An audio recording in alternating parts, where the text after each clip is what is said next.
Hello, hello mga kalingap, mga kababayan. Shout out sa inyo, kamusta na kayo? No? Welcome back to my YouTube channel, Kuya Brooks Vlogs. Ayan. Nandito po tayo sa Kalingap Village kung tawagin po. Ayan po, nandito po si Mr. G. Interviewin po natin tungkol po dito sa loteng ito, kung kanino ito. At siya po ang nagmamanage po ito. At po siyang tatanungin, no? At ito ay sa harap mismo sa bahay ni Rhea Olarte. Ayan po. Ayan po. Siya po ang pinagkatiwalaan dito. Hello, Mr. J. Shout out din. Pwede ba kitang ma-interview tungkol dito sa iyong pagmamanage sa loteng ito? Kaninong lote ito, Mr. J? Sa viewer lang po, hindi siya vlogger, viewer lang at hindi din siya sponsor. Wow. Bili lang siya dito. So siya nakabili ng lote dito. At hindi pwedeng ipangalan Ha? na kung sino siya? Si Kuya Rene, Wow. Si Kuya Rene ay taga saan? taga Manila. So nasa Maynila siya. Mm. Okay. Wala sa abroad. Dating abroad. Dating abroad. So, naisipan niyang bumili ng lote dito. Anong dahilan? Ano ang naging dahilan? Ano sa dahilan na siya ay nagustuhan niya ang lugar na ito? Siguro kasi mura ang lote dito. Mura ang lote. Tapos, maraming mga vloggers. Pero hindi naman siya vlogger. Ang galing niya, no? Ano din, mga senior lang. Senior din siya. Pero, siya ay viewers ng Kalingap. Silent lang na yan. Ayun. Ang galing niya, no? So, shout out kay Kuya Rini. Kasi edad ko lang. Hindi ko lang alam kung may... Kasi si senior baga ako. Okay. Itong pinapagawa niya, bakod lang muna. Record lang. Oo, para patunay lang na... Hindi, para lang ito, para hindi madaan-daanan kasi mas bababa baga pag may dumaan dito ng mga Okay, sakyan. Yan, no? Sira yung... So, ang ganda ng plano niya. So, tama yun, no? Bakod lang muna. So, paano ka niya napagkatiwalaan na sa'yo binigay ang trabahong ito? So, believe ako sa iyong... yung nagpapagawa kong bahay, nagbibigay din siya sa akin. Pero lang yung mga... dati mo sponsor ito, nagbibigay-bigay, okay? Pang semento, gano'n. Wow, so kaya ikaw nakikilala niya. At dahil doon sa panonood niya sa'yo at sa ibang Kalingap, kay Kuya Bal, ganun ba? Nanonood din siya kay Rhea, di lang talaga siya nagpo-comment. Kay Rhea, dito. So, ayan. Thank you kay Sir Rene, no? So, itong si Mr. G po ay masahan po ito, no? Kahit nasabihin nating PWD pero may talino at may isang salita na pagka inutos mo ay hindi ka mapapahiya. Talaga namang anis po, no? So ito, no? Mr. G, bukod pa dito sa binabantayan mo, pagmamanage mo, ano pa ang pinag-aabalahan mo? At nakita ko doon sa likod ng bahay mo na meron pa isang pinapagawa. Yan, kay Ma'am Bertos yun. Ayun, kay Ma'am Bertos yun. Pero nauna yun doon. Oo. Nauna yun doon. Nasabay lang kasi yun nga. Kailangan ipapabakod. Babakod ito. Okay, so ibig sabihin may ginagawa doon tapos sinabay mo dito. Wow, ang galing mo. So hanggang saan to? At ito ay hanggang 400 square meters to. 400 to. Ang laki, ha? Ang laki. Sa may mga buhangin. Ayun, tapos pag ganun. Bali, Ay, ito, paano to? Masasakop ito? hindi, lang. Hanggang dyan lang, parang letter L. Liter L. Meron palang ganong lote. Bali, Pero hindi sa kanya. Hindi na sa kanya yan. Bali, 6 sana yung kukunin. Kaso nauna naman yan. Wow, congrats sa iyo, Sir Rene, no? So, ang laki palang nakuha mong lote dito. Tama yan, no? At investment, 400 square meter, 4 na lote. Bali 5. Bali 5 sa Taguiti. Ayan, so ngayon, yung kay Ma'am Bertos, tuloy-tuloy ang gawa. Nandun din yun. Oo. So, ito naman, bakod muna, tsaka nala yung pabahay o bahay, no? May mga plano daw. May mga plano daw. Okay, basta importante, babakuran. Okay, doon ang pinto niyan, ang gate. Dalawa, isa at saka Sa likod. Kasi ano man yan daan din yan, no? So magkabilaan. Wow, parang kay lang din kay Jomar, no, magkabilaan ang lote niya, yung kalsada magkabilaan. Ngayon kay Ma'am Bertos naman, transient or bakasyonan ni Ma'am Bertos doon sa kanyang pinapagawa na sa likod ng bahay mo? Ang plano daw niya is may transient. Uy, ang galing. Okay.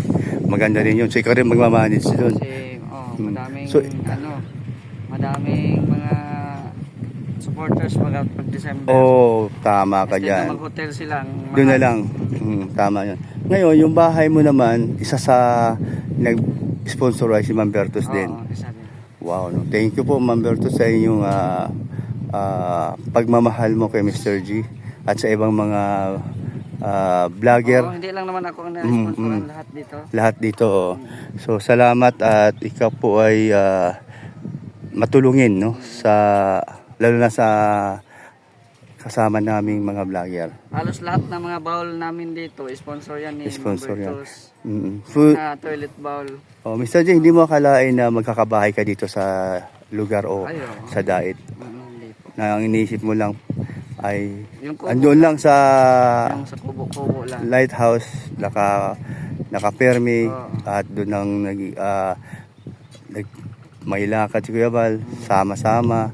So ngayon, bigla kang nagkaroon ng bahay dito. Opo. So ano ang pakiramdam at anong pagkakaiba noon at ngayon?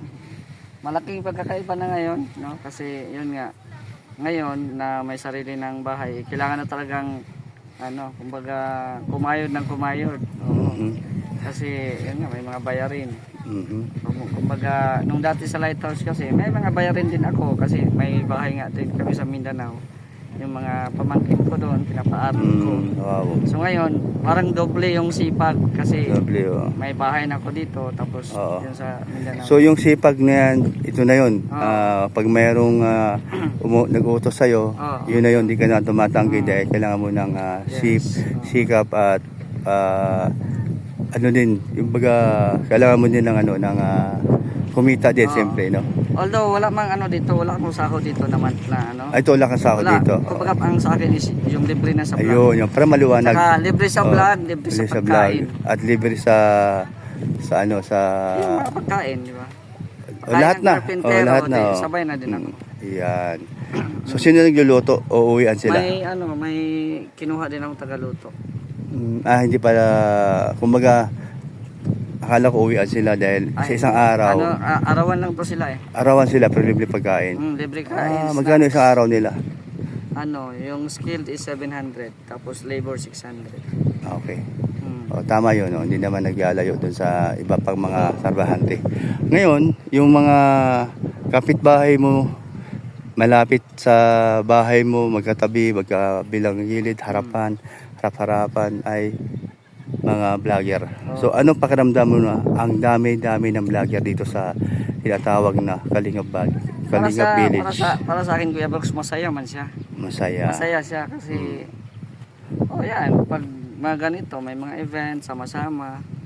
Kasi kung wala kang kapitbahay, malungkot man. So bakit may mga nangyayari na hindi pagkaunawaan at nag-away-away? Sa tingin mo kaya content lang yon? Sa ano lang yun, sa mga viewers kasi. Sa mga ang mga viewers viewers kasi pinag-aaway-away, pinagsabong-sabong. So may viewers siya na ayaw sa akin, ako din may viewers din ako na ayaw sa kanya, o mga ganun. Okay, ayun mga Kalingap ba? Parang pinagsabong-sabong ba, pero ngayon wala akong problema dito na. Ayun, kinaklaro ko lang kasi Lang. marami din kasing ayaw na maggulo. Ano ba yan? Ang gulo-gulo, no? Mga So viewers yun, po, ang mga yung viewers lang palang may problema. Sabong-sabong. Sinasabong-sabong ang mga dito, may tao sumbong dito. doon, kaya nagka-conflict. Pero kayo dito lahat, okay naman. Oo, Wala namang problema. Hihingian man kami ng ulam. Di ka ba nainitan? Sa init, okay lang? Hindi naman. May hatin So, man. ito mga Kalingap. Yung pagkatao ni Mr. G, maliit lang tao siya. Uy, shit. At hindi niya kinakaya ang kanyang sarili bilang PWD. Pero ang kanyang pangalan po ay napakalaki, Mr. G. Yung Mr. G niyan, malaking pangalan po yan. Pero pag nakita mo si Mr. G sa personal, ayan, napakaliit lang, payat lang. Pero may angking talino yan. So, dyan tayo humahanga. At siyempre, marami din pong alam to sa mga mga pinupuntahan, event, may talent po siya at sa cellphone may mga din po siya, may alam din po siya. So siya pinupuntahan ng ibang vlogger para ayusin ang mga problema sa channel nila. So, ganun po si Mr. G. Sa, Pati ikaw baga. siya na ako doon.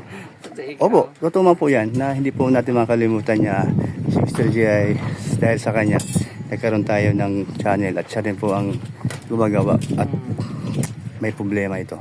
Talagang maraming humanga, hindi mo lang alam. Isa na ako doon na yung nga, nalalaman nila na hindi lang kalain na kinakayanan mo ang trabaho ito bilang PWD pero sa init, sa araw, pero hindi ka sumusuko kahit na ganun ang sitwasyon ng buhay mo, ang katawan mo. Pero nakikita ni Rhea, ni Raid, ni Rix, Trofer at ako na ito ay talagang wala kaming narinig na reklamo, no?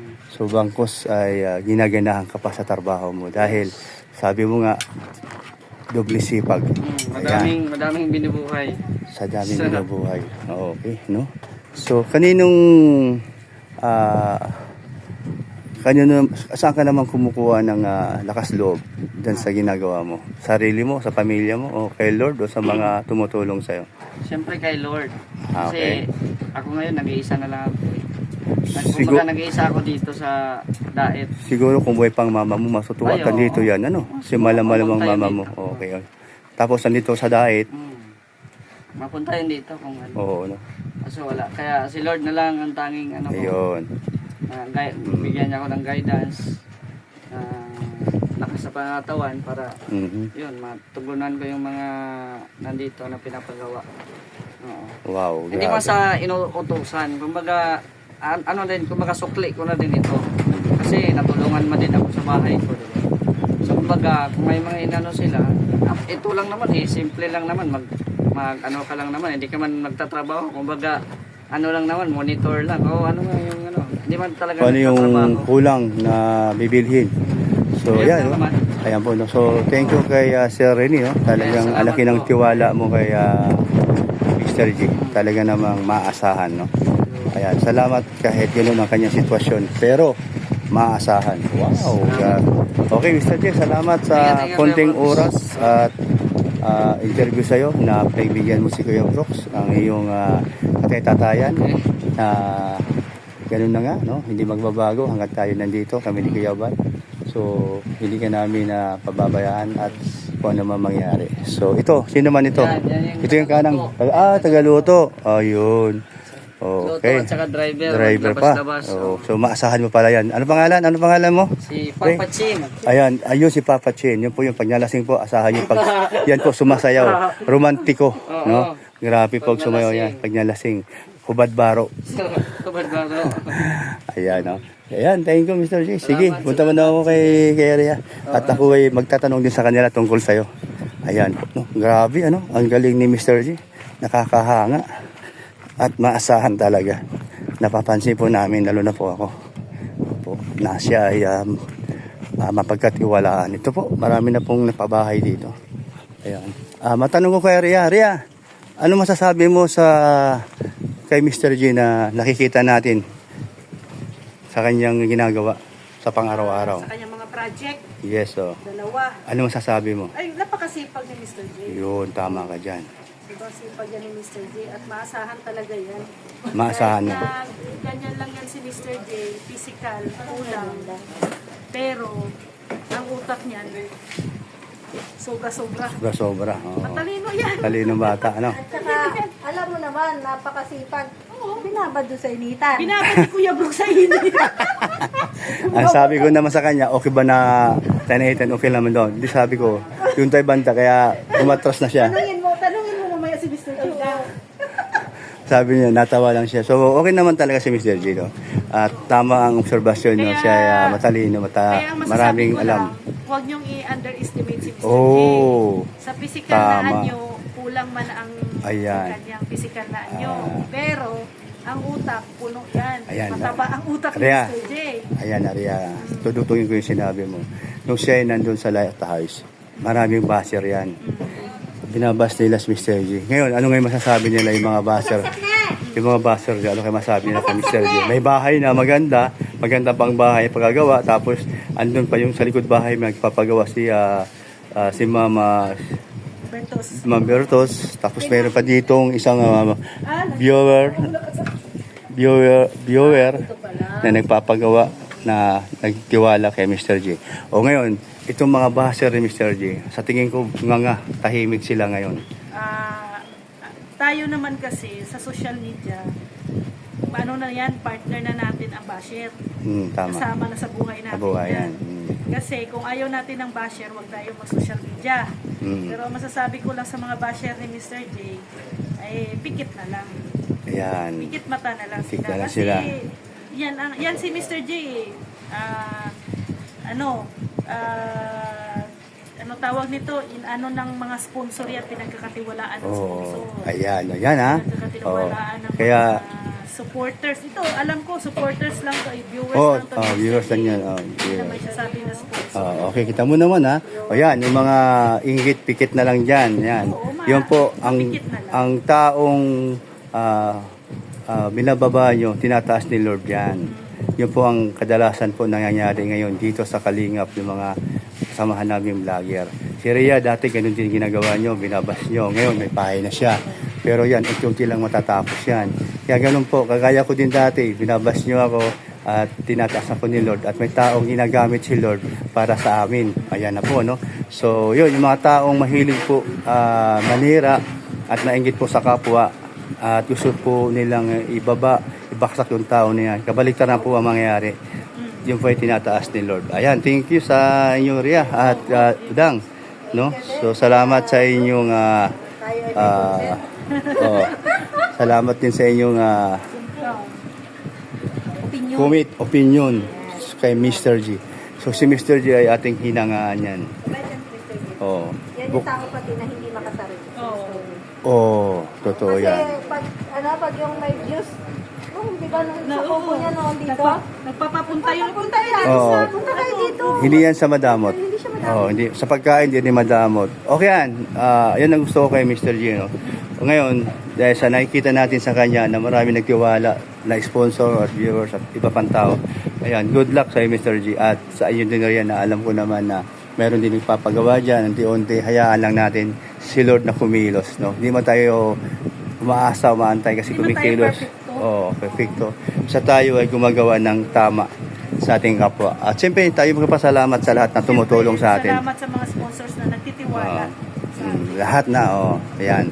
Ayan po, salamat at God bless po sa inyo. Ayan, bye-bye po. Ayan, thank you.